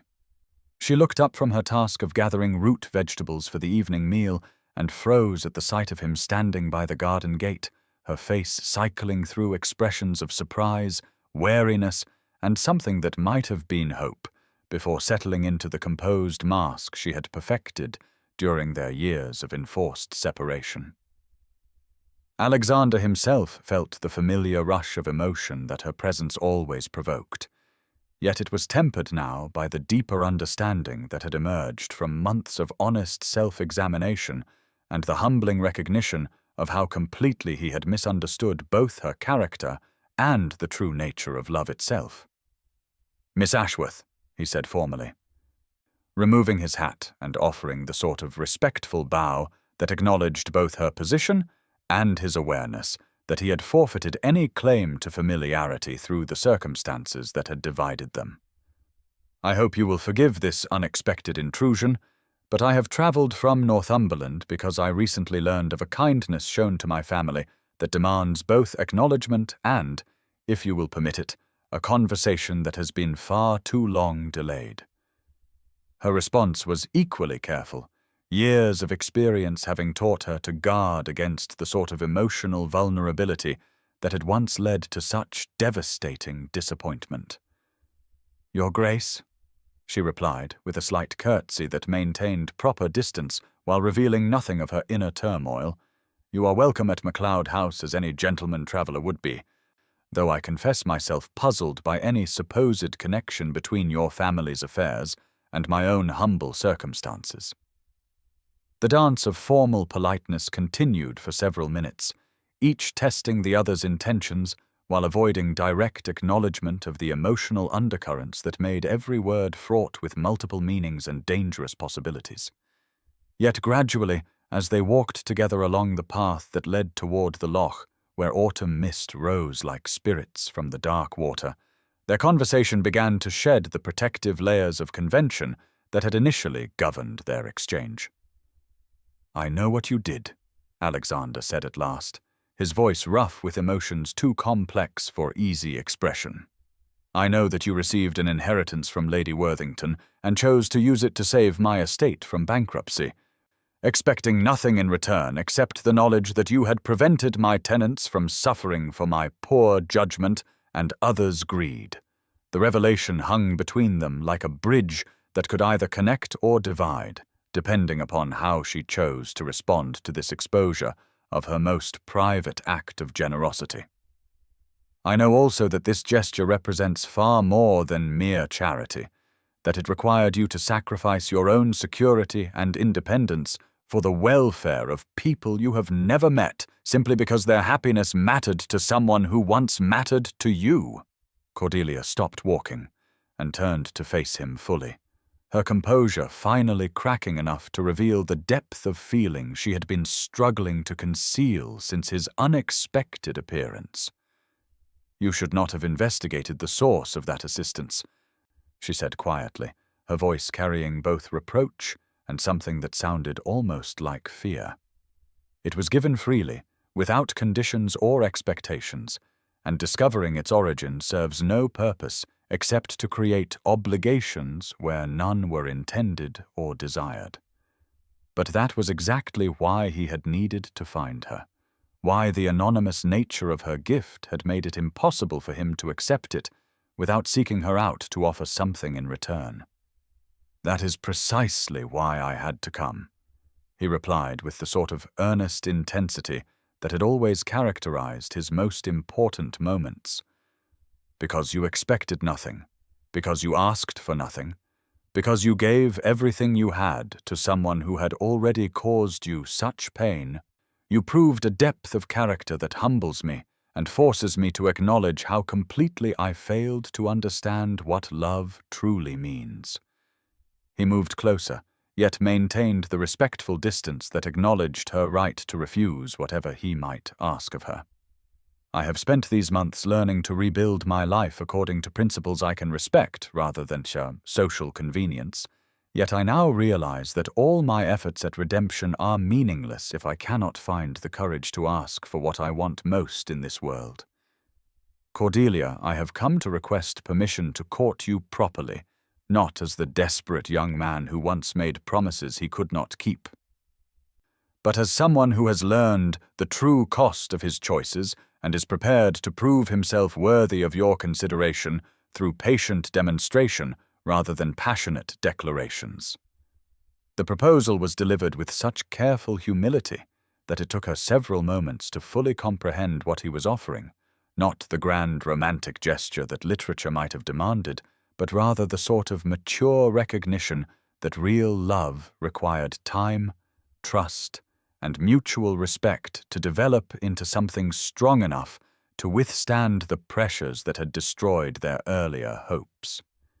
Yet even as her heart leaped at the possibility he presented, her mind remained cautious, protective of the hard-won independence that had sustained her through years of disappointment and uncertainty. "If you truly mean what you say," she replied slowly, choosing each word with the care of someone who had learned that promises could be broken and good intentions could crumble under pressure, "then you must understand that I am no longer the naive girl who believed that love alone was sufficient to overcome any obstacle. I have learned to value my independence and self-respect above romantic sentiment, and I will not sacrifice either for the mere hope of happiness that may prove as illusory as our earlier dreams. Any courtship between us must be built upon complete honesty about our circumstances, our expectations, and our ability to maintain mutual respect even when faced with the sort of external pressures that destroyed our previous understanding." Alexander's response revealed both his growth during their separation and his genuine understanding of what she was asking of him. "I would not want you to sacrifice anything that has helped you become the remarkable woman you are now," he said with quiet conviction. "Indeed, it is your strength and independence that make you worthy of a love based on equality, rather than the sort of romantic dependency that characterizes so many marriages of our class. I ask only for the opportunity to prove that I have learned to value partnership over possession, mutual growth over comfortable stagnation, and the sort of honest communication that prevents misunderstandings from destroying what we hope to build together."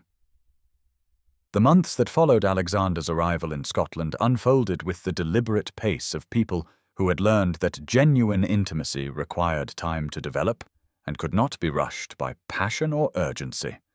Regardless of how keenly they felt the pull of renewed affection and the desire to reclaim what they had lost through others' interference and their own youthful mistakes. Alexander secured lodging at the nearby inn and established a routine of daily visits that allowed them to rebuild their friendship while exploring how the years of separation had changed them both. Conversations that revealed not only their individual growth, but also the ways in which their fundamental compatibility had been strengthened rather than weakened by the trials they had endured apart. They walked together through the Highland landscape as autumn gave way to winter, sharing observations about the natural world that served as metaphors for their own internal seasons of loss and renewal, while carefully avoiding the sort of physical intimacy that might compromise the measured rebuilding of trust they had agreed was necessary before any deeper commitment could be considered. Cordelia's position with the MacLeod family provided both structure and protection for their courtship, ensuring that their renewed acquaintance proceeded under proper supervision while allowing them the privacy necessary for the sort of honest conversation that revealed character and compatibility more clearly than any amount of formal social interaction. The MacLeods themselves proved both curious and supportive, their Highland practicality cutting through English conventions to focus on Alexander's obvious sincerity and Cordelia's visible happiness during his visits. Yet they also served as subtle protectors who ensured that local gossip remained minimal and that their governess's reputation suffered no damage from this unusual romantic development. During long evening conversations by the fire in the family's comfortable sitting room, Alexander shared the lessons he had learned during his months of rebuilding, describing not only the physical restoration of his estate, but also the spiritual journey that had taught him to find satisfaction in honest work and genuine service rather than the artificial satisfactions of social position and inherited privilege. Cordelia, in turn, revealed her own discoveries about the rewards of meaningful work and financial independence. The confidence that came from knowing she could support herself through her own efforts rather than depending upon the generosity or reliability of others for her security and self-respect. These exchanges gradually built a foundation of mutual understanding and respect that was far stronger than the passionate infatuation of their youth. Yet it was also tested by external pressures that reminded them both why their earlier romance had proven so vulnerable to outside interference.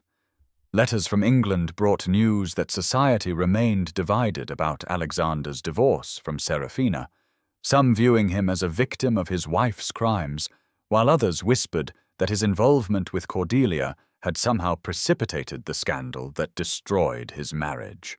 Edmund's final attempt at interference came in the form of a letter to the MacLeod family, suggesting that their governess was a woman of questionable morals whose presence might corrupt their daughters, a clumsy attack that backfired when Mr. MacLeod responded with the sort of Highland directness that left no doubt about his opinion of anonymous accusations and his confidence in Cordelia's character. The true test of their renewed relationship came not from external opposition, but from the gradual recognition that choosing each other would require ongoing sacrifices and compromises that could not be resolved through romantic gestures or passionate declarations, but would demand daily commitment to values that sometimes conflicted with social expectations or personal convenience. Alexander's financial situation, while improved by Cordelia's anonymous gift, remained precarious enough to require careful management and modest living that would offer few of the luxuries associated with ducal rank, a reality that forced them both to consider whether their love was strong enough to flourish under conditions of genteel economy rather than aristocratic abundance. Cordelia's own position required her to consider whether she was prepared to give up the independence and professional satisfaction she had discovered as a governess in exchange for the uncertainties of marriage to a man whose reputation remained clouded by scandal and whose estate would require years of careful management to achieve true stability. Yet as winter deepened into the sort of Highland cold that tested character as surely as it tested physical endurance, they found that their conversations increasingly turned to shared dreams and practical plans that assumed a future together, discussions of educational philosophies that might guide the raising of children, agricultural innovations that could benefit tenant farmers, and social reforms that might gradually change the conditions that had made their own trials possible. These were not the romantic fantasies of youth, but the mature considerations of adults who understood that lasting happiness required compatibility of values and goals rather than mere emotional attraction, yet they also revealed a deepening intimacy that made their eventual decision seem both inevitable and carefully reasoned. When Alexander finally asked her formally to marry him,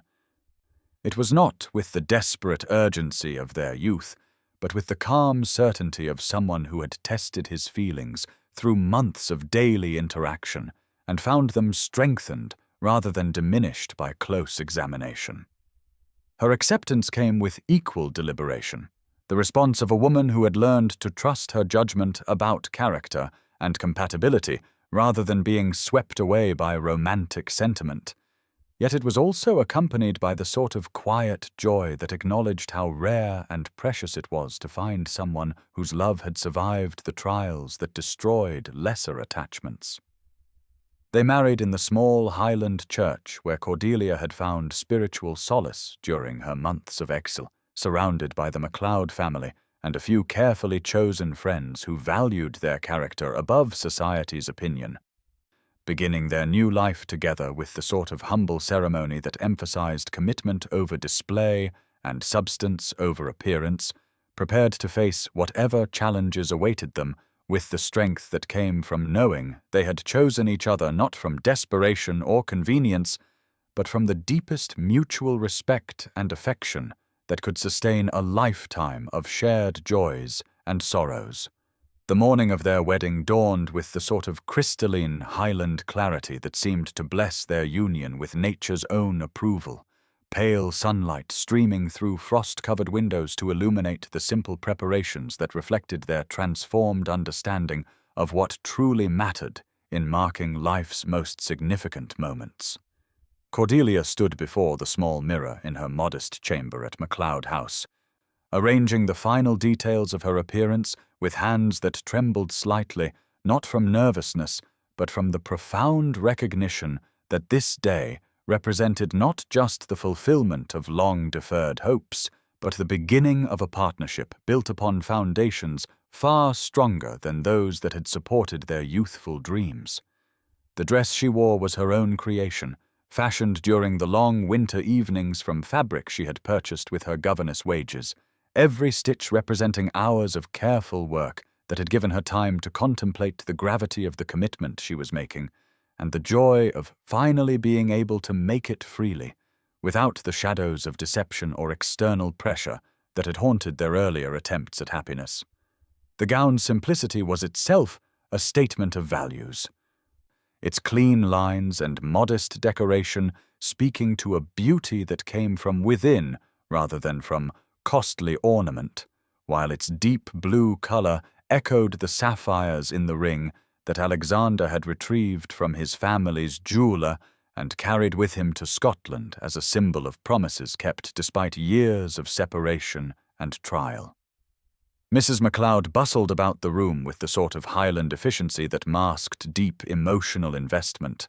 adjusting lace and smoothing fabric while offering advice about marriage that drew upon decades of her own experience, building a life partnership that had weathered the storms that tested Highland families with particular severity. "Aye, lass," she said with the gentle wisdom that had made her both employer and friend during Cordelia's months of service, "a marriage is like a Highland winter, beautiful but demanding, requiring both partners to tend the fire that keeps them warm through the hardest seasons, and never taking for granted that love alone will be sufficient when the winds of change threaten to extinguish what they have built together."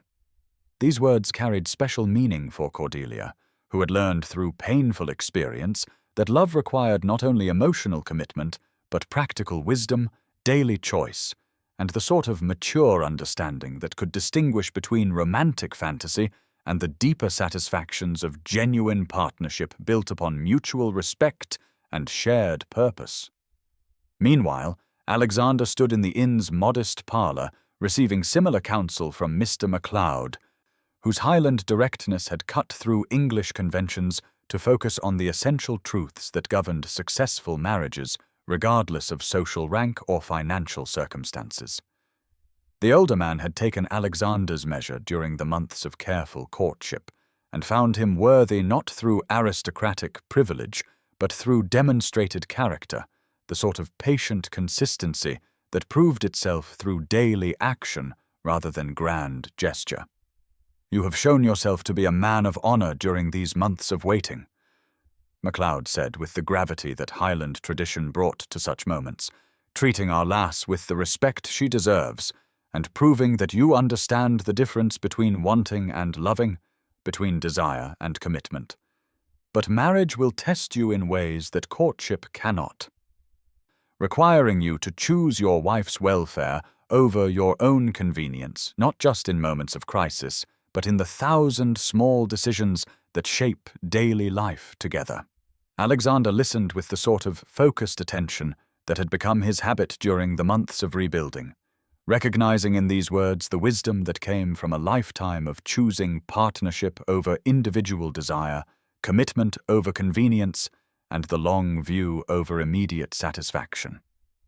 The sapphire ring rested in his pocket like a tangible reminder of promises broken and restored, its familiar weight carrying the accumulated significance of generations of Ravenshollow marriages, while also representing his determination to create something new and better from the fragments of what had been lost. When the time came to leave for the church, he felt not the nervous excitement of youth, but the settled confidence of maturity, the calm certainty that came from knowing he was making a choice that had been tested by time, trial, and careful consideration rather than swept along by passion or circumstance beyond his control. The small party that gathered in the ancient stone church represented not the fashionable crowd that might have attended a London wedding, but rather the sort of witnesses whose presence mattered because they valued character over convention, substance over spectacle. Lady Thornbury had made the journey from England despite her advancing years, her presence serving as both blessing and bridge between Cordelia's past and future, while several of Alexander's tenants had travelled from Northumberland to show their respect for the man who had worked alongside them to rebuild what others had destroyed. The MacLeod family filled an entire pew, their Highland pride evident in their careful dress and solemn attention to the ceremony that would claim their beloved governess, while also celebrating the love that had brought such obvious happiness to someone they had come to regard as family rather than mere employee. The ceremony itself proceeded with the sort of quiet dignity that reflected their shared understanding that true significance lay not in elaborate display, but in the sincere exchange of promises that would govern their future together, each word carefully chosen and deeply meant, rather than merely recited from traditional forms that might lack personal meaning. When Alexander placed his mother's sapphire ring upon Cordelia's finger, the gesture carried the weight of family history while also marking the beginning of something entirely new, a marriage that would honor the past while refusing to be constrained by its limitations or failures. "I give you this ring," he said with voice steady, despite the emotion that threatened to overwhelm him, not as a symbol of possession, but as a token of partnership, a reminder that we choose each other not from necessity but from love, not from desperation but from hope, not from weakness but from the strength we have found in learning to stand apart before choosing to stand together. Cordelia's response carried equal weight and careful thought, her words reflecting the journey that had brought them to this moment of renewed commitment. "I accept this ring and offer my own promise in return," she replied, with the sort of quiet conviction that had sustained her through years of trial and uncertainty, to face whatever challenges await us as equal partners, sharing both burdens and blessings, supporting each other's growth while never losing sight of the individuals we have become through our separate struggles and the couple we hope to become through our shared future. The exchange of rings was followed by personal vows that drew upon their unique history while looking forward to possibilities that could only be realized through continued commitment to the values that had sustained them during their darkest moments. These promises were witnessed not only by the small congregation, but by the ancient stones of the Highland Church itself, whose walls had heard similar commitments from generations of couples who understood that love was both gift and responsibility, joy and obligation, celebration and sacred trust that required daily renewal and careful tending to flourish across the years that would test every aspect of their dedication to each other and the life they hoped to build together. The modest reception that followed at MacLeod House reflected the same values that had governed the ceremony, emphasizing fellowship and genuine celebration over elaborate entertainment or expensive display, allowing the gathered company to focus on the happiness of the couple whose journey to this moment had required such patience, sacrifice, and growth.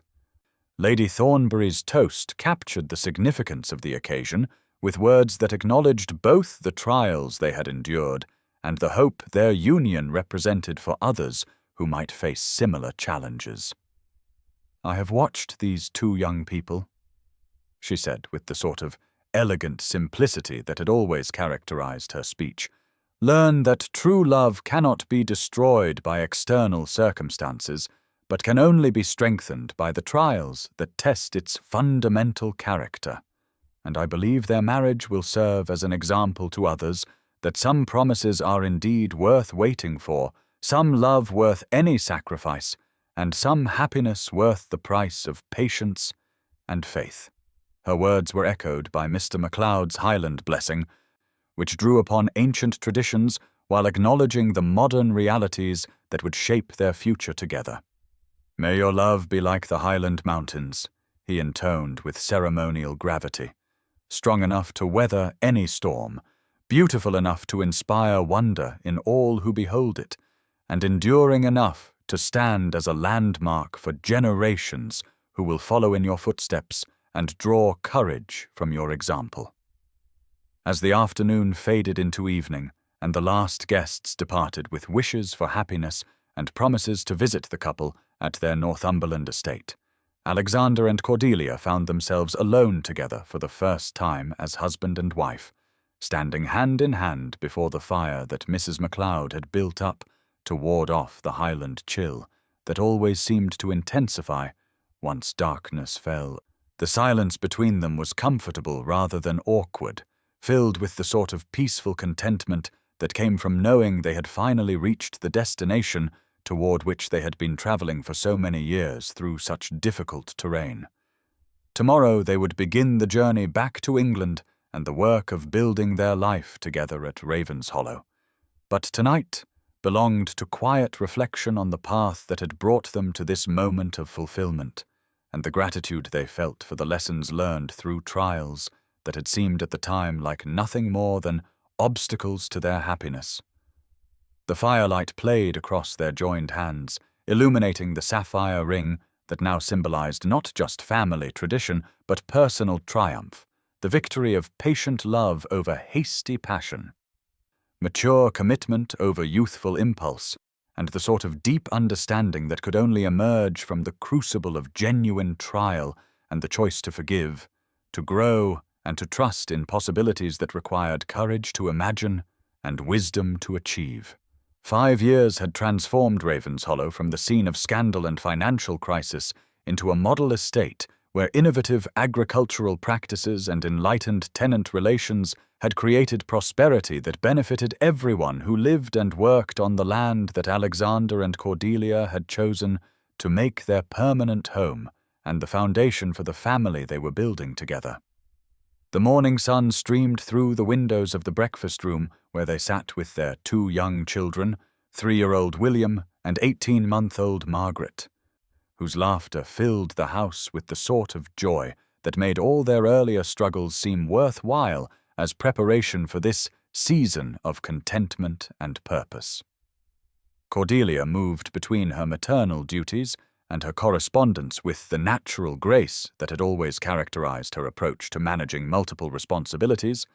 This morning, dividing her attention between ensuring that little William ate his porridge properly and responding to a letter from Lady Thornbury, who had become not only beloved family friend, but trusted advisor on matters ranging from child-rearing to estate management.